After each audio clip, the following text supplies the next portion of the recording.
Vladimir Putin responds to strength. In 2014, he invaded Crimea, not during the presidency of Donald Trump. Over 4 years, there was no Russian aggression from 2016 to 2020. In 2022, Vladimir Putin took aggression on Ukraine. Once again, not while President Trump was president of the United States.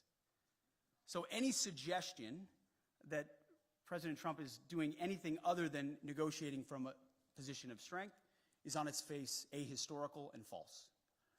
So when you look at what he may have to give or take, what's in or what's out in those negotiations, we have the perfect deal maker at the table from a position of strength to deal with both Vladimir Putin and Zelensky. No one's going to get everything that they want, understanding who committed the aggression in the first place. But I challenge anyone else to think of a world leader at this moment who, with credibility and strength, could bring those two leaders to the table and forge a durable peace that ultimately serves the interests of Ukraine, stops the killing and the death, which President Trump has been clear he wants to do, and hopefully ultimately is guaranteed by strength of Europeans who are there prepared to back it up.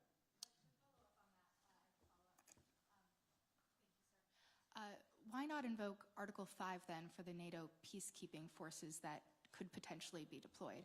How does that deter President Putin?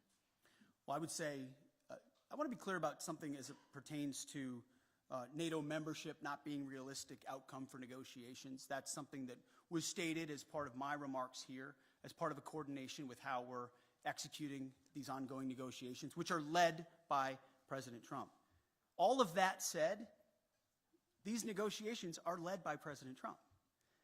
Everything is on the table in his conversations with Vladimir Putin and Zelensky. What he decides to allow or not allow is at the purview of the leader of the free world, of President Trump. So I'm not going to stand at this podium and declare what President Trump will do or won't do, what will be in or what will be out, what concessions will be made or what concessions are not made. I can look, as our team has, at what's realistic, likely on an outcome. I think realism is an important part of the conversation that hasn't existed enough inside conversations amongst friends.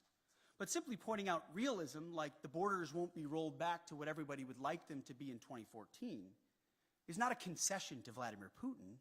It's a recognition of the hard power realities on the ground after a lot of investment and sacrifice, first by the Ukrainians and then by allies, and then a realization that a negotiated peace is going to be some sort of demarcation that neither side wants. But it's not my job as the Secretary of Defense to define the parameters of the President of the United States as he leads some of the most complex and consequential negotiations in the world.